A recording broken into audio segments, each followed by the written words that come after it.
Faz Sentido, com Fabiana Sparrenberger e convidados.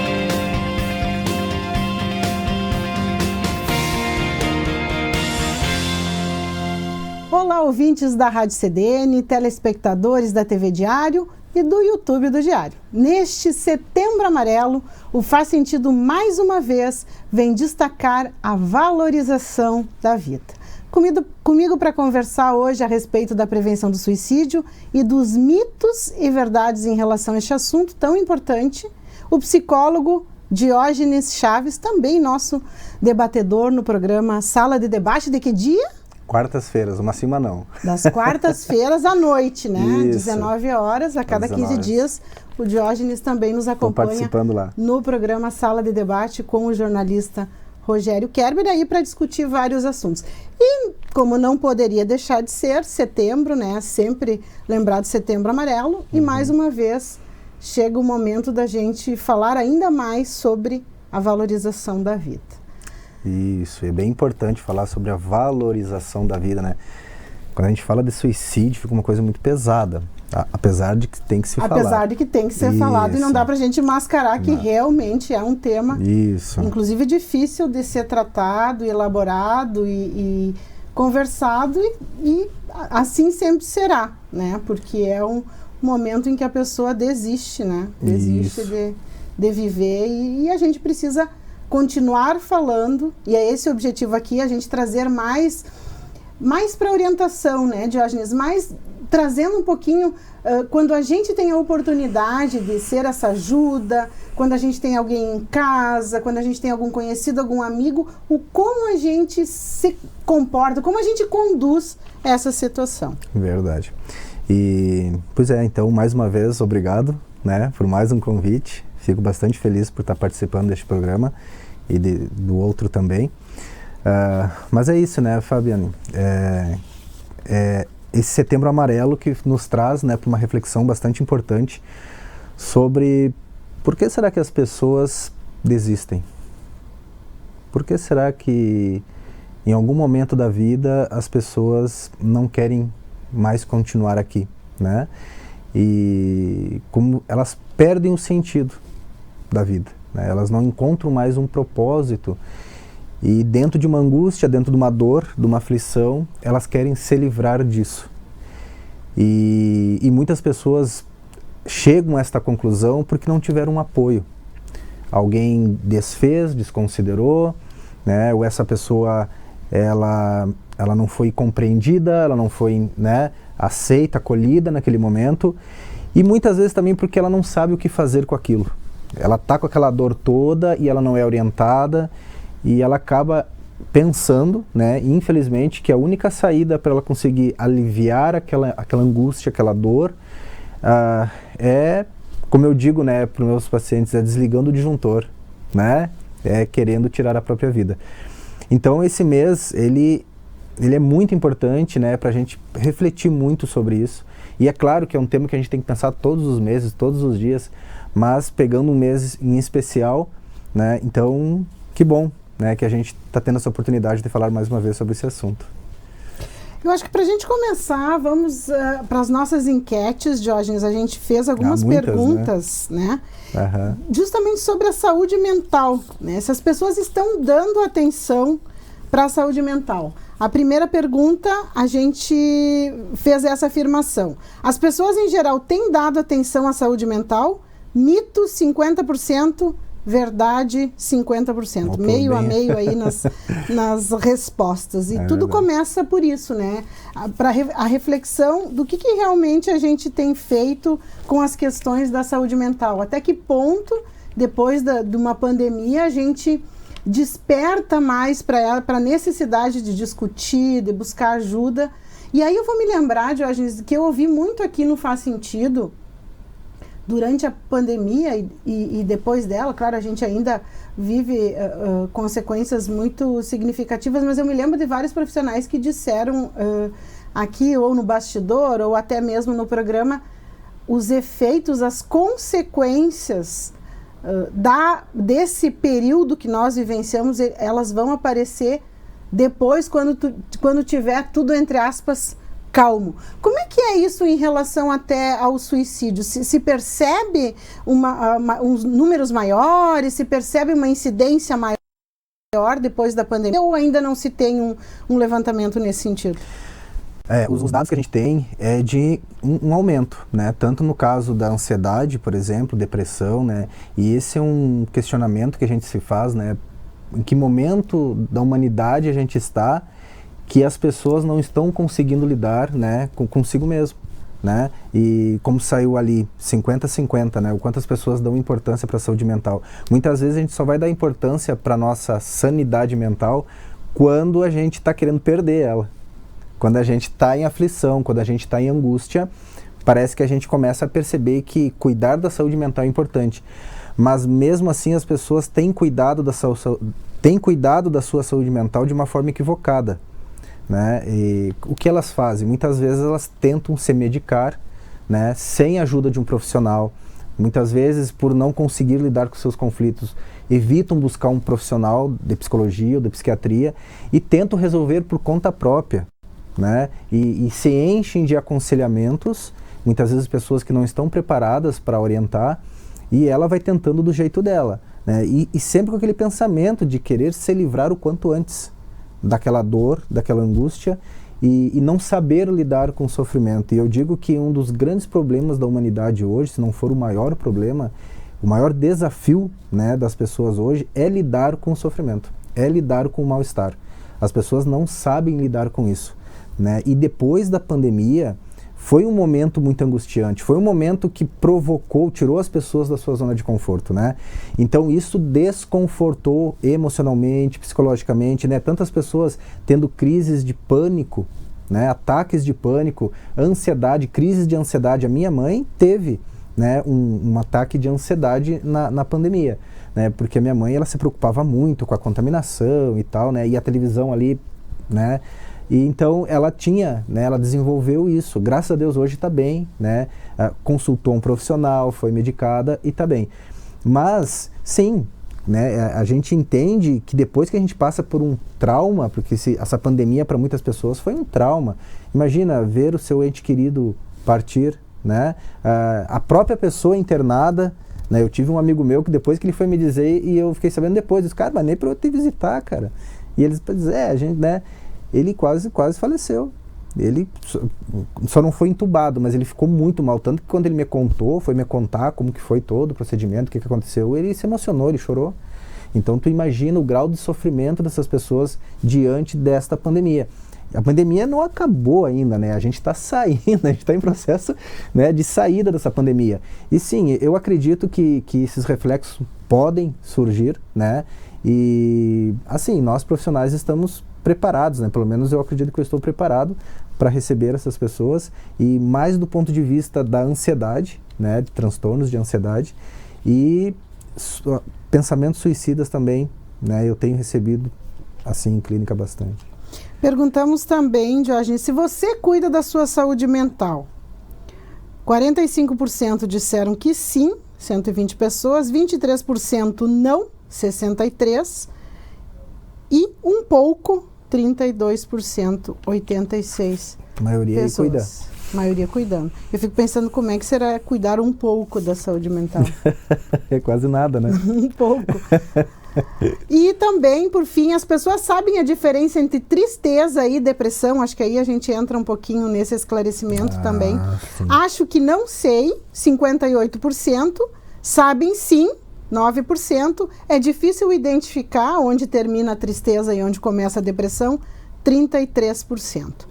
Qual é a diferença, Diógenes? Quando é que eu sei que essa tristeza virou uma depressão e que precisa de um cuidado ainda maior? É importante a gente entender que tristeza é uma reação psicofisiológica, é uma emoção. É natural do ser humano ficar triste. Então não tem nada errado nós ficarmos tristes. E isso vai acontecer muitas vezes no nosso dia a dia, durante a nossa vida, né? Assim como a raiva, assim como o medo, né? São reações bem naturais. O problema é que muitas pessoas, né? E a gente não foi educado para lidar com essas emoções. Nós não fomos psicoeducados na infância para lidar com a tristeza, porque a tristeza, ela costuma ser vista como um sinal de fraqueza. como um sinal de incompetência, de preguiça, né? De corpo mole. Então, se tu tá num processo de tristeza, se tu tá triste dentro de casa, normalmente as pessoas desavisadas e que não dão tanta importância para isso, elas não vão entender que tu tá em sofrimento, que tu precisa ser acolhido naquele momento. Normalmente vão dizer que é bobagem, que tu tem que erguer essa cabeça, que a vida é maravilhosa, que tudo é muito colorido, né? A mania que as pessoas têm de erguer a outra para cima, né? Ergue essa cabeça, tá tudo de boa, né? Você tem isso, mais aquilo, mais aquele outro. Você olha tem comida só, na mesa. Tem situações, e isso a gente ouve também muito, né? Eu até ia trazer algumas frases aí que muitas vezes as pessoas, querendo tentar ajudar, falam, né? E que acabam agravando. Ah, mas tu tem tanto na vida, tem uma família, tem um emprego maravilhoso, tem isso e aquilo. E isso acaba só fazendo com que aquela pessoa que já está sofrendo se sinta culpada por algum sentimento, né? Que daqui a pouco ela também constata, não, realmente, o que eu tenho então que tudo isso não me basta. Verdade. Né? E eu acho que essa questão também que se fala muito do suicídio, né? Ah, é covardia. Alguns dizem que é uma covardia, alguns dizem que é muita coragem, sabe? E a gente não se dá conta que esses comentários, que muitas vezes são automáticos, né? Que a gente ouve desde todo sempre, eles acabam agravando a situação. Isso. No caso da tristeza, o que tu me trouxe aí, que eu vou falar um pouco mais pra frente, é bastante importante, né? De querer fazer a pessoa se erguer, né, no momento que ela não tá para se erguer ali, né? Então, a tristeza, entendendo, é uma emoção, é uma reação natural, normal. Universal, né? Para todo mundo. A grande diferença é o tempo de duração dessa tristeza, né? E o quão triste a pessoa fica, né? O quão profundo é essa tristeza, e ela fica, sei lá, ela fica 2 semanas triste, né? Então, aí já tem que ligar as anteninhas. Por quê? Porque ela não está conseguindo lidar com a sua tristeza. Ela já está perdendo as rédeas da tristeza. Começa a afetar a rotina, muitas coisas que ela achava interessante fazer, por exemplo, né? Eu gostava de escutar música no fim da tarde, eu gostava de olhar novela. Sair com os amigos. Não. Se isola. Começa a perceber que não quer mais olhar novela, aquilo não tem mais graça, não entra mais em contato com os amigos, né? Não sai, ou senão começa, ou come demais, né? Tem muito apetite, ou come de menos, é tudo para mais ou para menos, dorme demais ou não dorme, tem muita insônia, né? Tá sempre no quarto, sempre fechado, ou sempre falando, mas né, que vida mais porcaria, as coisas não têm mais graça, eu não sei por que eu tô aqui, por que eu tô fazendo aqui, eu queria assumir, eu só fico atrapalhando as pessoas também, né? Então a pessoa, ela tá entrando ela pode estar entrando num processo depressivo, mas é interessante. Por que eu digo que é sempre importante procurar um profissional, né? No caso de psicologia, porque lá o profissional de psicologia vai fazer um teste, vai aplicar um teste, fazer uma avaliação primeiro, né? E, se possível, aplicar um teste, um inventário, para ver o nível de depressão. Se é uma depressão leve, moderada ou grave. Leve e moderada, a depender da terapia, pode ajudar, né? Mas se essa depressão está muito grave, está muito, assim, profunda, aí é sempre importante, no caso, né, fazendo a avaliação, encaminhar para um tratamento psiquiátrico, para essa pessoa se medicar. Por quê? E aí entra o que tu falou. Porque essa pessoa, ela está neuroquimicamente, né, deficitária. Ela não está conseguindo, a sua cognição não está conseguindo funcionar direito, e ela não consegue raciocinar ou perceber coisas que em estado mais funcional ela perceberia. Então, quando uma pessoa chega e diz, né, por exemplo, uma pessoa me procura na terapia, ela senta na minha frente, eu chego no diagnóstico de que ela está com uma depressão muito profunda, não adianta eu querer refletir sobre o que aconteceu com ela, o que tem acontecido contigo. Cognitivamente ela não vai ter acesso. Então, normalmente, a gente inicia com um tratamento comportamental, mudando algumas rotinas dela, né? E fazer o acompanhamento medicamentoso para que ela, que em termos de neuroquímica, ela consiga se restabelecer e ficar mais acessível à terapia. Aí ela consegue me acessar melhor, ela consegue raciocinar um pouco melhor, e aí a terapia tende a fazer efeito. Então, tanto a terapia, a psicoterapia, como o tratamento psiquiátrico, em alguns casos é bem importante, tá? Outra questão, quando a pessoa ela acha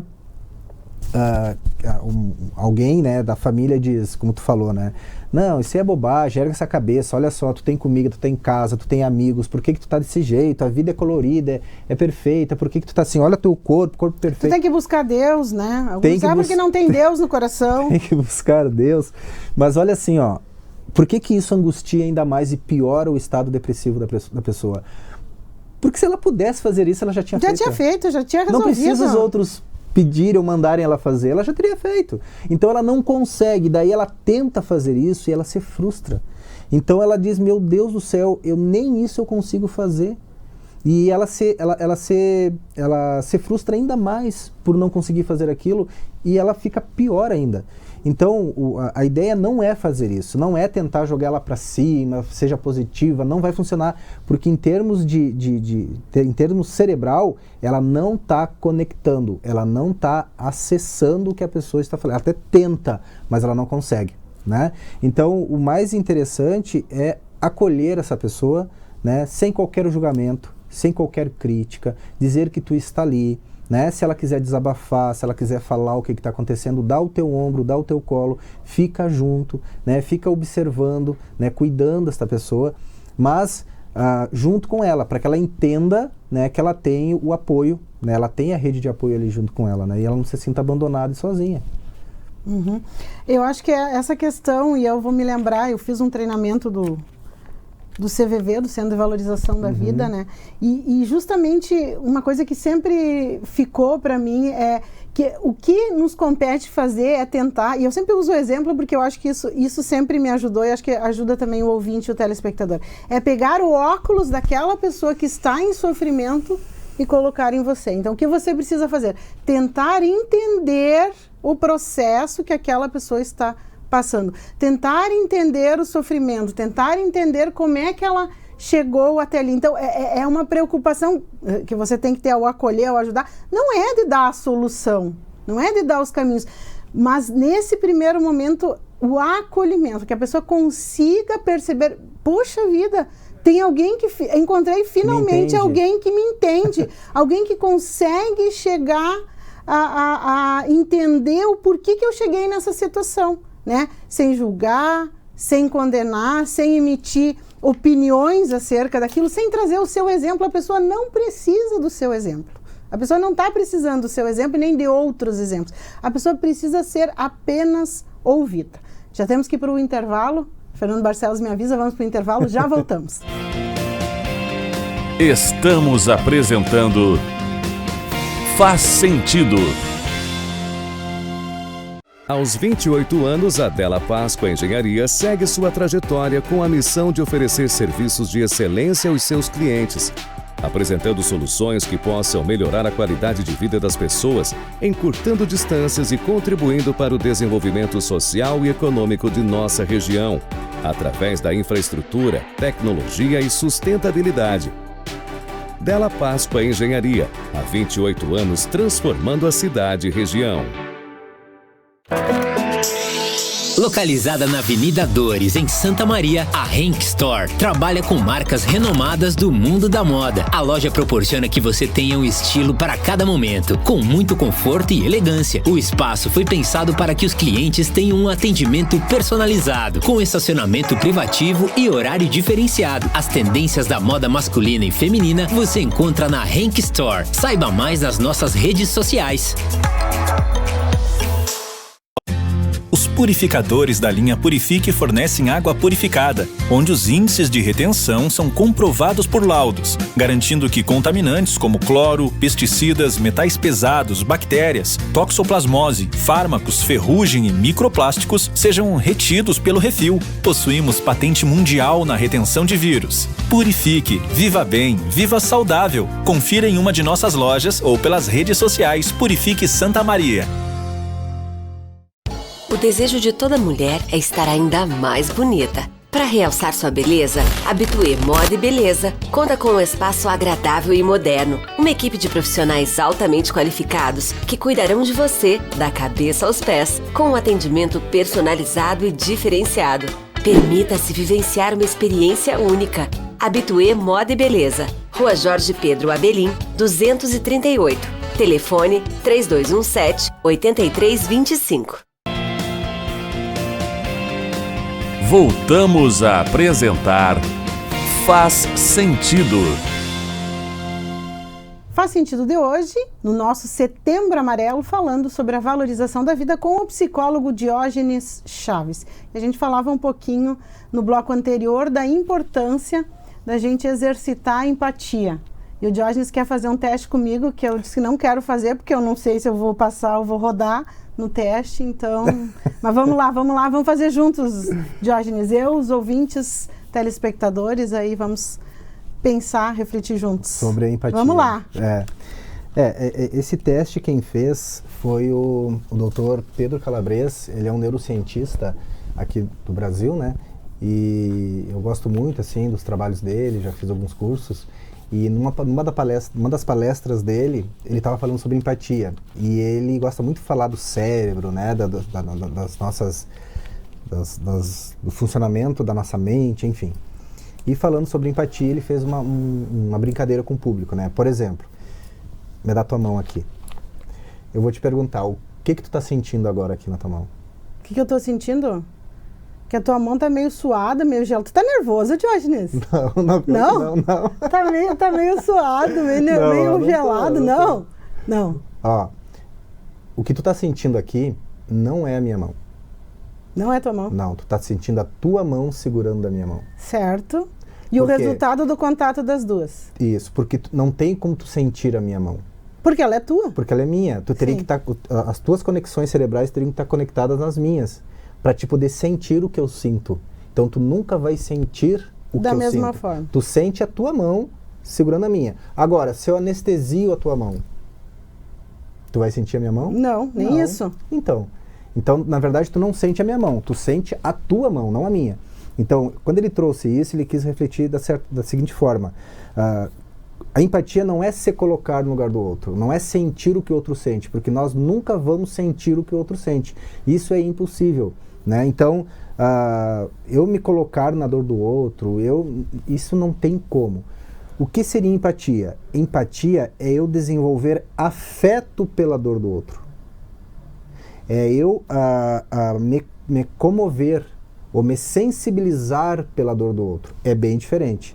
Então, sofrimento a gente não relativiza, a gente não põe na mesa, a gente não mede uma régua para sofrimento. Porque, às vezes, um sofrimento bem pequeno, por exemplo, uma pessoa que tem fobia de algodão, incrível que pareça, tem pessoas com fobia de algodão. Mas se eu vou olhar de fora, eu dizer, meu Deus, que ridículo ter fobia de algodão. Mas a pessoa ela não tem fobia do algodão objeto, ela tem fobia do significado do algodão. É o algodão que tem algum significado, que aciona alguns arquivinhos aqui e faz ela ter muito sofrimento. Então, na verdade, eu não posso julgar o nível de sofrimento de uma pessoa porque o sofrimento está no significado e não no fato em si, nas coisas em si. Então, não tem como eu dizer que eu estou sentindo o que a pessoa sente, mas eu posso ter afeto e sensibilidade pela dor do outro. Então, quando eu vejo uma pessoa em depressão, quando eu vejo uma pessoa muito triste ali, aquilo me sensibilizar, né? E eu dizer, poxa, né, eu estou comovida com aquela situação daquela pessoa, então eu vou chegar e vou dar um ombro, vou dar um abraço, vou acolher, né? Então isso você pode fazer. Então, empatia não é se colocar no lugar do outro, mas é tu ter sensibilidade e afeto pela dor do outro. Ou seja, tu te importa. Então, quando eu me importo, eu vejo lá e eu digo, meu Deus do céu, parece que eu estou sentindo o que o outro está sentindo. Não, é porque eu estou sensibilizado com aquela dor. E é como se eu estivesse sentindo também. Então, só para a gente entender o que realmente é empatia, né? E que tu trouxe ali, eu disse, tá, vou pegar esse gancho. Bem importante, porque a gente faz, me lembrei do treinamento do CVV, que é justamente isso, na conversa que o voluntário faz com quem está do outro lado da linha, justamente isso, é fazer perguntas para entender, né, por que a pessoa está, aquele sentimento que está vindo à tona naquele momento. E a pessoa, à medida que ela vai conversando e vai trazendo isso, ela mesma vai elaborando a sua situação, vai conseguindo deixar mais claro para ela mesma. E aí eu me lembro de algumas situações em que eu perguntei, em que eu questionei outras vivências daquela pessoa que também foram difíceis, que causaram sofrimento, que trouxeram dor. E eu questionava como é que você conseguiu na época, sair disso, né? Que ajuda que buscou, que força que buscou, que significado que buscou, que incentivo que buscou. E a pessoa mesmo ia falando, ia se dando conta de como tinha conseguido naquele episódio e talvez como é que poderia conseguir agora. Então, nessa questão do voluntariado, CVV, é sempre mais isso, é mais ouvir e mais ser o acolhimento, e isso que o Diógenes falou, tentar, porque a gente fica comovido e sensibilizado porque a gente talvez nunca consiga, e nunca vai conseguir, talvez não vai conseguir sentir a dor do outro da mesma forma, enfim, temos vivências diferentes, histórias diferentes, mas é a gente conseguir fazer o exercício. E quando a pessoa do outro lado, ela consegue constatar que você fez o exercício, ela já sai diferente da conversa, sim, da experiência. Certeza, tu impacta de alguma forma, né? Eu tenho recebido algumas pessoas em terapia com ideação suicida, né? Tive casos uns que já tentaram, né, e não deu certo, graças a Deus. E outros que estavam pensando muito sobre. E tem uns que dizem pra mim assim, Diógenes, tu é a minha última esperança. Minha nossa. Imagina. Me disseram que eu tinha que vir aqui, eu tô vindo, mas assim, ó, eu tô esgotado. Quero te dizer que tu é a última tentativa. E aí tu... Sem pressão, né, Diógenes? Então, naquele momento, o que normalmente eu costumo pensar? Eu posso até não convencer posso até não conseguir convencer essa pessoa a sair daqui e não cometer suicídio. Mas eu preciso, no mínimo, confundir ela. Confundir, botar ela na dúvida. Pelo menos para puxar o freio de mão. Né? Que talvez ela venha na próxima. E na próxima eu continuo. Eu preciso que ela venha na próxima sessão. É isso. Claro que tem todo o procedimento, que tem que comunicar um parente, alguém mais próximo, né? Fazer toda aquela rede de apoio, né? Mas, quando a pessoa senta na minha frente ali, a primeira coisa que eu faço, eu preciso gerar uma dúvida. Isso é importante para quem está ouvindo e talvez um dia alguém venha desabafar pensando na ideia, né? E você pode talvez, numa pergunta simples assim, gerar essa dúvida e a pessoa puxar o freio de mão.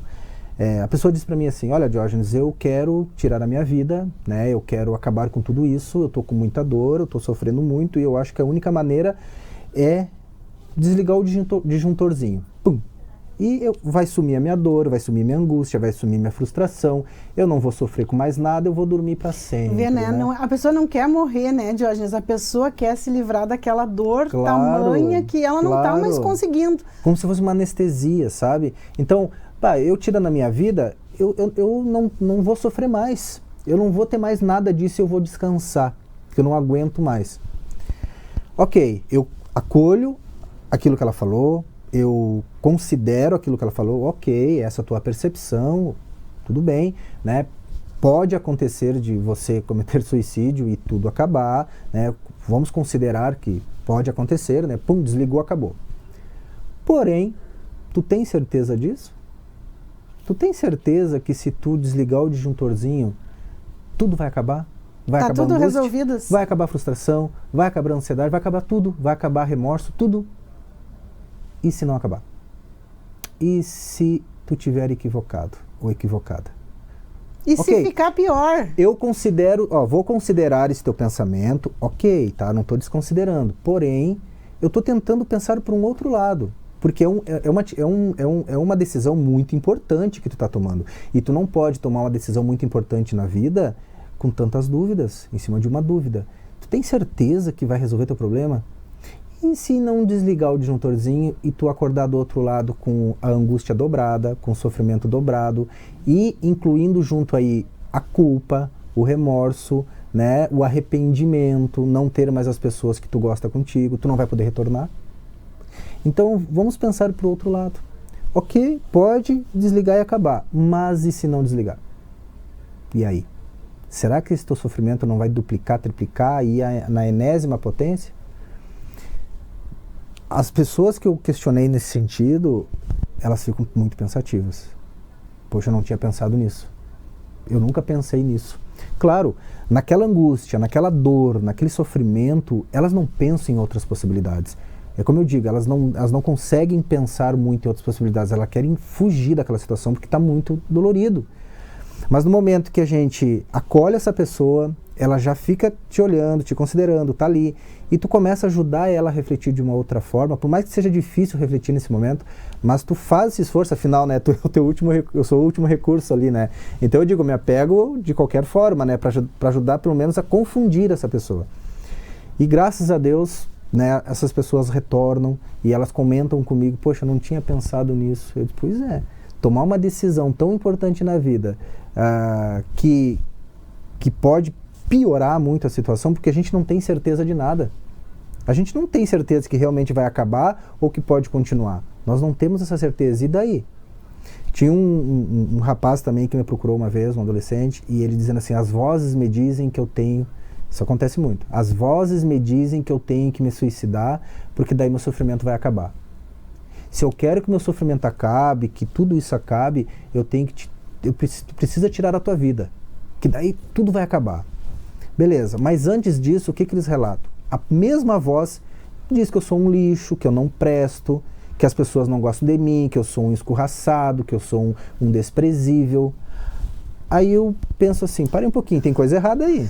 Você pode confiar nessas vozes que estão falando tudo isso de você? Será que elas querem o melhor mesmo? Sim, porque será ao que mesmo elas tempo... têm a solução, né? Porque num primeiro momento ela te joga lá embaixo, te agride, e depois ela vem e te diz que tirar a vida vai resolver teu problema. Nossa, mas que demonstração de preocupação e afeto contigo, né? Tá muito preocupado em tirar a tua dor. Será que não tem algo errado aí? E se for um migué? Eu digo, vai pagar se for um migué, ver? será que é uma boa ideia? Às vezes isso ajuda a pessoa a pelo menos refletir um pouquinho mais, né? Mas é claro, o acolhimento, a escuta é muito importante, porque às vezes a pessoa quer botar muita coisa para fora ali, né? Então é isso, é nessa hora de tu é o último recurso. Olha, aprendi muito isso aí, como é colocar uma dúvida, adorei, essa é bem útil, gente, anotem aí porque, né? A gente pode ter que usar em algum momento. Perguntamos na enquete também, Diógenes, se eu não estou bem emocionalmente, procuro ajuda de profissional de saúde, 24%, eu recorro à fé, 18%, espero passar, 34%, e recorro à fé e ao acompanhamento profissional, 24%. E aí vamos para a terapia. Vamos seguir aqui na enquete, na questão 5. Você faz terapia? Não, eu não preciso, 26%. Claro, eu não vivo sem, 27%. Estou avaliando a necessidade, 48%. Olha só, 48% avaliando a necessidade. Então, a importância da terapia e também da espiritualidade aí nesse processo, Diógenes. Isso, assim, ó, tem duas coisas importantes aí. A primeira, eu vou falar sobre a primeira, depois tu me resgata a segunda aí. Sim. A primeira tem a ver com a fé, né? Tem pessoas que pensam que elas vão resolver, às vezes, um conflito muito grande nelas apenas com a fé. Ok, a fé é importante, né? De tu transcender, entender que o materialismo nem sempre vai dar conta de tudo, né? O teu repertório de auxílio, ajuda e acolhimento aumenta, se a pessoa entende que tem uma entidade que vai te acolher, uma força maior que vai te acolher ou te guardar naquele momento, isso vai interferir positivamente, até mesmo num tratamento, porque isso tende a diminuir a ansiedade, deixa a pessoa menos nervosa, porque ela se sente mais acolhida, ela está envolvida por um processo de confiança. Então, a gente sabe quando esses índices, né, de ansiedade, de medo, quando diminui, os medicamentos muitas vezes fazem mais efeito porque a pessoa está receptiva, né? Ela entra num processo de aceitação. Então, quando ela entra num processo de aceitação, ajuda muito no tratamento. E a fé tem colaborado bastante com isso. A própria ciência diz, né, que a pessoa, quando tem fé, quando ela desenvolve uma fé, ela tende a se recuperar melhor. Mas, às vezes, tem que ter um cuidado, não é só a fé. Às vezes, a pessoa vai precisar da medicina, sim. Vai precisar da psicoterapia, sim. Né?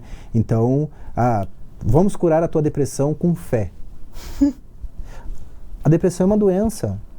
Muitas vezes ela precisa ser medicada, ela precisa ser orientada profissionalmente. Não é só com a fé. A fé pode ajudar? Claro que pode muito, mas a gente entende que é tudo um conjunto, né? É multiprofissional ali, né? Multidisciplinar, que a gente diz, para ajudar aquela pessoa a resolver o seu problema.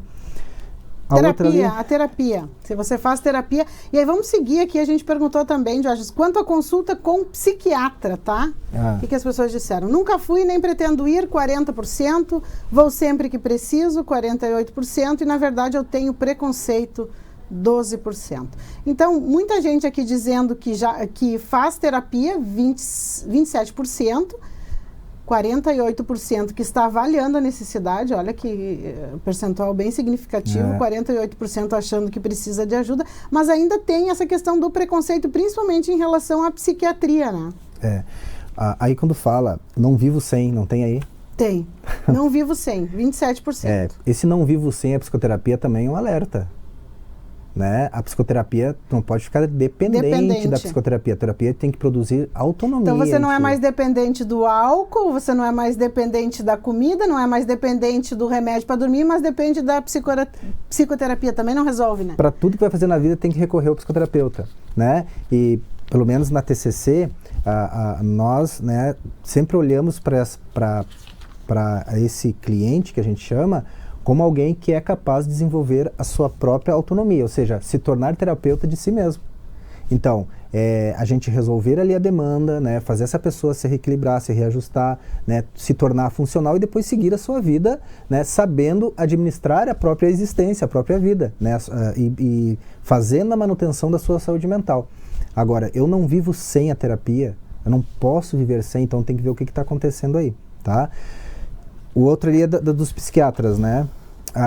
Pois é, a questão do preconceito com os medicamentos. Isso é... No caso da depressão grave, que tu falaste, é mesmo, né? Que tem essa necessidade do medicamento, da química mesmo, que é uma questão química, uma falta química do corpo. Isso. Né?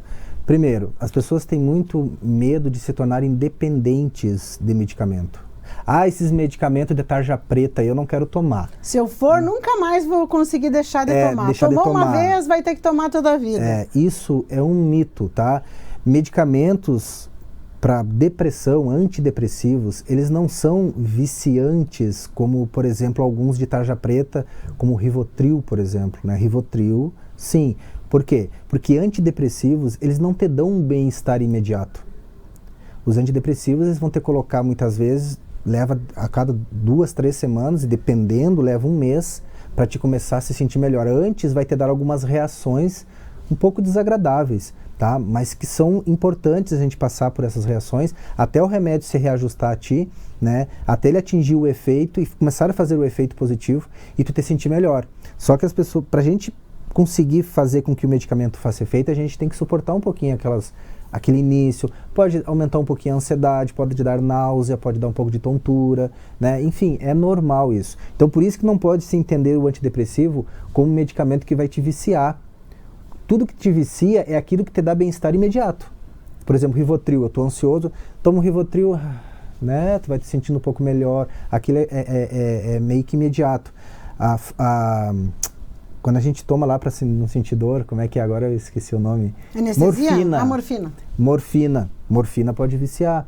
Então, tudo que te dá bem-estar imediato, ela pode te levar a uma dependência. Agora, o antidepressivo não. Por que dá a ideia de que vai ficar dependente? Porque se tu para de tomar abruptamente, tu vai ficar mal, é normal. Tu vai ficar mal aí com a abstinência daquele medicamento. Porém, dá para sair desse medicamento com um acompanhamento médico. E tem que ser com acompanhamento médico, onde ele vai começar o fracionamento. Primeiro ele vai avaliar se tu realmente está respondendo bem, se tu está funcional, ok, atingimos o objetivo. Normalmente dentro de 6, 9 ou 1 ano, 6, 9 meses, 1 ano, para começar a fracionar, né? Pelo menos os estudos que eu faço dizem isso, né? Os psiquiatras podem, né, me corrigir, mas enfim. Então, aí sim, diante de uma avaliação médica, começar a fracionar o medicamento. E ela sai aos poucos deste medicamento para não sofrer um impacto. Então, é isso que acontece. As pessoas não precisam ter medo de tomar um antidepressivo, porque você entra nele, ele vai fazer o papel, né, que tem que fazer, e quando a pessoa... É importante a psicoterapia, não é só o medicamento, porque o medicamento ele vai fazer só o trabalho neuroquímico ali, mas tu precisa reorganizar os teus pensamentos, né, buscar o autoconhecimento para te não recair na estaca zero de novo. Então, faz esse fracionamento e sai do medicamento e tá tudo bem, né? As pessoas passam por isso e tem dado certo. Vamos fazer um pequeno intervalo e na volta a gente traz mais mitos e verdades e frases que a gente costuma ouvir e mais do que isso, como é que a gente ajuda essas pessoas que estão com essa ideação suicida. Voltamos já já. Estamos apresentando Faz Sentido. Aos 28 anos, a Della Páscoa Engenharia segue sua trajetória com a missão de oferecer serviços de excelência aos seus clientes, apresentando soluções que possam melhorar a qualidade de vida das pessoas, encurtando distâncias e contribuindo para o desenvolvimento social e econômico de nossa região, através da infraestrutura, tecnologia e sustentabilidade.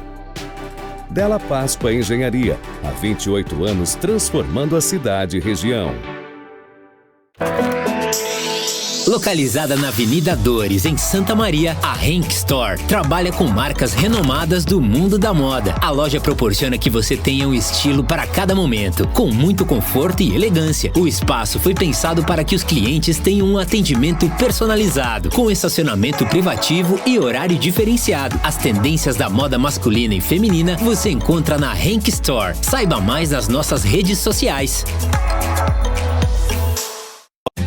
Os purificadores da linha Purifique fornecem água purificada, onde os índices de retenção são comprovados por laudos, garantindo que contaminantes como cloro, pesticidas, metais pesados, bactérias, toxoplasmose, fármacos, ferrugem e microplásticos sejam retidos pelo refil. Possuímos patente mundial na retenção de vírus. Purifique, viva bem, viva saudável. Confira em uma de nossas lojas ou pelas redes sociais Purifique Santa Maria. O desejo de toda mulher é estar ainda mais bonita. Para realçar sua beleza, Habitué Moda e Beleza conta com um espaço agradável e moderno. Uma equipe de profissionais altamente qualificados que cuidarão de você, da cabeça aos pés, com um atendimento personalizado e diferenciado. Permita-se vivenciar uma experiência única. Habitué Moda e Beleza. Rua Jorge Pedro Abelim, 238. Telefone 3217-8325. Voltamos a apresentar Faz Sentido. Faz Sentido de hoje, falando de Setembro Amarelo, valorização da vida, com o psicólogo Diógenes Chaves. No bloco anterior a gente falou um pouquinho da questão da psiquiatria, dos medicamentos, e faltou deixar um recadinho aí para o nosso público, Diógenes. Nós estávamos conversando aqui nos bastidores. Eu costumo fazer uma analogia, né, para os meus pacientes, quando eles querem entender por que tomar medicamento. Só a psicoterapia não ajuda? Em boa parte ajuda, mas em alguns casos é importante o medicamento. É como se eu estivesse no meu quarto, tá? No meu quarto é a minha vida, tá? Ela está confusa, ela está perturbada, eu não estou conseguindo gerenciar a minha vida. Então o meu quarto ele está mofado, bagunçado, os móveis feios, fétido, as roupas de cama tudo sujas, né? E as janelas todas fechadas, janelas e portas fechadas, e eu estou deitado na cama sem energia. Eu estou completamente sem energia, eu não consigo levantar da cama. E cada vez que eu tento levantar da cama, eu olho para o meu quarto e me decepciono muito. Eu tenho um impacto com aquele meu quarto e eu deito de novo. E eu não consigo levantar. Então aquele quarto está me fazendo um impacto muito negativo e que eu não consigo ter energia para levantar dessa cama. No momento que eu tomo o medicamento, quando for necessário, avaliado e se entende necessário, esse medicamento vai dar energia para essa pessoa levantar dessa cama. Né? Ela vai levantar, ela vai conseguir levantar dessa cama e sair do quarto. Só que qual é o problema? Muitas pessoas fazem o quê? Elas tomam o antidepressivo, levantam da cama e saem do quarto para fazer outras coisas. E abandonam o quarto. Né? Seguem a vida normal, que é o que muitos fazem, né? Eu estou tomando medicamento, estou me sentindo melhor, então eu preciso de terapia. Eu não preciso buscar o autoconhecimento, me ver, não, vou seguir na minha vida. O que acontece? No momento que eu tiro o medicamento dessa pessoa, ela cai essa energia e ela olha para o quarto e está do mesmo jeito. E ela, de novo, a causa disso está ali, do mesmo jeito. O medicamento, tomar o medicamento é fazer com que essa pessoa tenha mais energia, consiga acessar melhor a sua vida, né? E levantar dessa cama e arrumar o quarto. Tentar arrumar o quarto, buscar meios que ela possa abrir as janelas, trocar os móveis, fazer uma nova pintura, botar um perfume, trocar a roupa de cama. Porque daí, dentro de um tempo, quando esse medicamento for fracionado e sair desse medicamento, ela vai olhar para o quarto e o quarto não vai estar mais daquele jeito. já não vai mais impactar negativamente como impactava. Por quê? Porque ela conseguiu se reorganizar internamente. O quarto é o nosso interior. Então, às vezes eu uso essa analogia para as pessoas entenderem, né? Que o medicamento não vai arrumar o quarto, mas ele pode te ajudar. A energia é necessária para que a pessoa consiga. Ele pode te ajudar a tu arrumar o quarto. Tu com a ajuda de alguém arrumar o quarto. A gente perguntou também na nossa enquete, Diógenes, entre as principais causas do suicídio. O que o público apontou aí? Depressão e outras doenças, 59%. Dificuldade de lidar com frustração, 15%. Os constantes apelos da sociedade, 6%. E traumas emocionais, 20%. Qual é a principal causa do suicídio? É a mesma depressão que a gente tanto falou aqui até agora? A depressão é uma delas, né? Mas se a gente parar para pensar, tá tudo meio interligado. A frustração pode levar a uma depressão, o julgamento e a crítica da sociedade, né? A pessoa não conseguir se colocar, não se sentir pertencente a um grupo, né?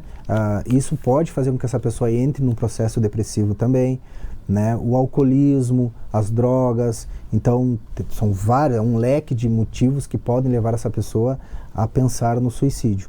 Né? Então, se a gente parar para pensar, está tudo meio interligado aí. O importante é a gente tentar, claro que na terapia a gente acaba tentando identificar, né, quais são as causas, né? Endividamento, eu tive já um caso de a pessoa se endividou tanto, mas ela tinha um seguro.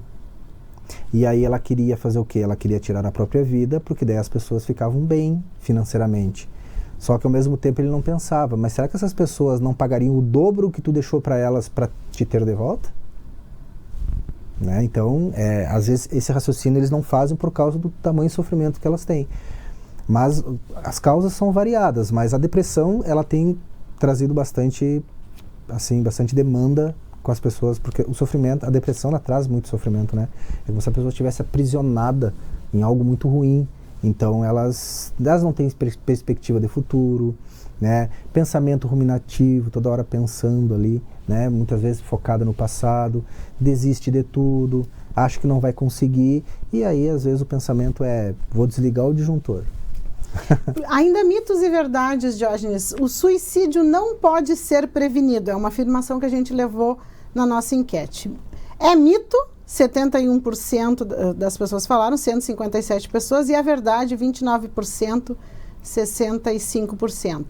E aí vou seguir na próxima questão que complementa essa. Falar sobre suicídio deve-se evitar, é um gatilho, 4%, apenas 8 pessoas. Falar sobre suicídio é necessário falar, sim, 67%, 148 pessoas.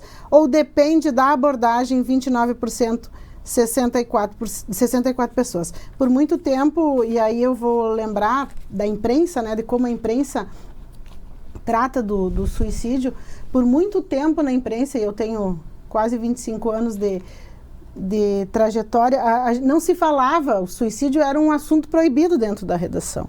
E hoje a gente vem ano após ano, né, o Setembro Amarelo veio para isso também, mas evidenciando essa necessidade de falar sobre o assunto e mostrar que não é porque a gente fala sobre o assunto que a gente esclarece que a gente está estimulando que as pessoas o façam, né? Tanto é que a gente não traz nas reportagens, nas notícias sobre suicídio, nem a forma como a pessoa tentou tirar a vida, isso aí a gente nem traz esses detalhes, que isso talvez, ideias, incentivaria e tal, mas não é o caso, não se entra nessa questão, mas da importância da gente falar sim sobre suicídio, numa forma, né, todas as questões que a gente trouxe aqui também, de tentar ajudar, né, como que nós, no nosso dia a dia, também podemos ser esse acolhimento aí para as pessoas nesse momento tão difícil.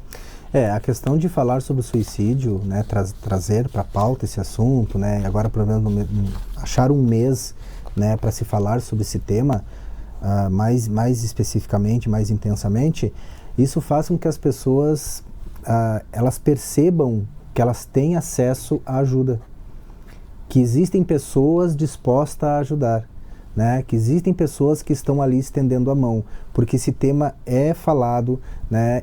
Existem muitos alertas, às vezes por ignorância a pessoa não sabe o que está acontecendo com ela, né? E ela acaba tomando essa atitude impensada. Então, quando a gente traz esse tema, a gente está abrindo uma oportunidade para essas pessoas entenderem que elas não estão sozinhas, que este pensamento ele não é legal, que ela deve estar passando por uma situação muito complicada e ela está tendo uma distorção da realidade, né? Que a vida ela é muito importante.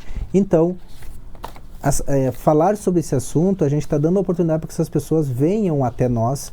O CVV é um exemplo. Vamos pedir para o Fernando Barcelos colocar na tela aí para nós também o CVV 188, atende 24 horas, é um serviço de emergência, de apoio emocional, né? Sempre vai ter alguém do outro lado da linha para lhe ouvir, né? Para tentar entender, tentar te ajudar nesse momento, ser esse apoio. Então, sempre trazendo esse importante serviço. E entre os mitos, que são muitos, né, Diógenes, mas eu queria, já nos encaminhando para o fim do programa, temos menos de 2 minutos, eu acho. Uma questão que eu acho que esse é um mito que a gente precisa trazer aqui, Diógenes, eu vou trazer em formato de frase, com certeza você ou já ouviu ou até já falou. A pessoa que tem a intenção de tirar a própria vida não avisa. Pessoas que falam sobre suicídio só querem chamar a atenção. Às vezes existem casos, né, de pessoas que deixam uma carta, né, antes de cometer o ato, né? E eu costumo dizer assim, ó, se você tem dificuldade de falar das suas dores, se você tem dificuldade de botar para fora, não consegue saber o que dizer, escreva então. Escreva, diga o que está passando, né, com você. Coloque ali no papel as suas angústias, as suas dores e encaminhe para alguém. Não coloque ali uma despedida. Coloque ali mais uma oportunidade de você conseguir sair dessa situação, né? Então, coloque todas as suas dores ali, porque talvez quem for ler vai entender a tua dor, vai entender por que desse pensamento, né? E aí você vai ter uma ajuda maior e até mesmo uma ajuda do jeito que você quer. Porque ali, quando eu estou dizendo as minhas dores, as pessoas podem me entender melhor a minha dor. Então escreva. Se eu não consigo falar, faz uma carta, não de despedida, mas faz uma carta contando, né, das suas angústias, das suas dores. O fato de dizer, né, que como é que o suicídio... Quem pensa que falam não avisa. A pessoa que tem intenção de tirar a própria vida não avisa, e pessoas que falam sobre suicídio só querem chamar a atenção. Mas uma pessoa que está em profundo sofrimento, ela não consegue disfarçar. Ela não consegue disfarçar, né? O sofrimento é tão grande que ela não consegue disfarçar. Ela vai deixar, sim, alguma dica, ela vai deixar alguma frase. Frases clássicas. Eu não aguento mais tudo isso daqui, né? Eu queria que tudo tivesse um fim, né? Eu queria fugir desse mundo. Queria dormir e não acordar mais. Dormir e não acordar mais. Eu queria sair desse sofrimento, né? Eu não vejo mais sentido em viver. Qual é a graça de estar aqui? Todas essas frases são frases de alerta, que você precisa sentar com a pessoa e acolher essa pessoa, e não criticar e julgar, porque ela já está muitas vezes se sentindo criticada e julgada demais. Às vezes o motivo é esse. Então você vai lá e potencializa ainda mais. Então ficar alerta a essas frases é porque a pessoa realmente está dizendo, olha para mim aqui, né, que tu é meu último recurso. Eu costumo dizer, tu é meu último recurso.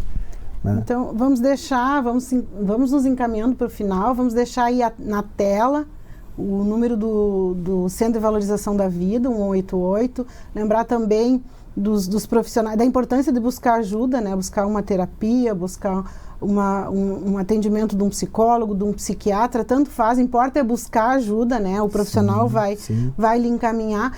Mas eu acho que deixar, Diógenes, um recado para quem está passando nesse momento por essa situação, para dizer para você que a sua dor importa, sim, que tem pessoas dentro do próprio CVV que se dedicam parte do seu dia, se dedicam colocaram isso dentro da sua rotina.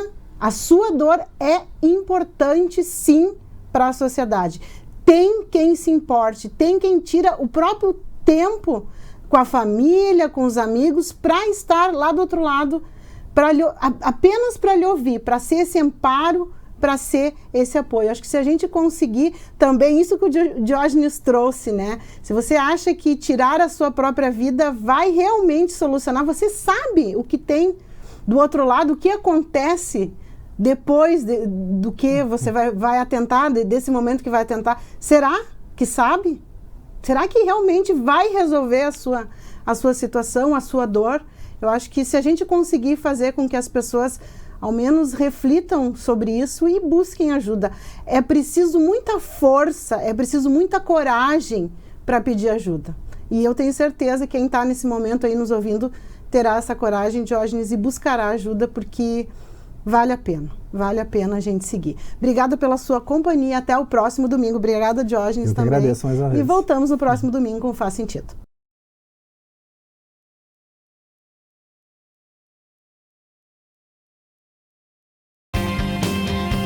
Faz Sentido, com Fabiana Sparrenberger e convidados.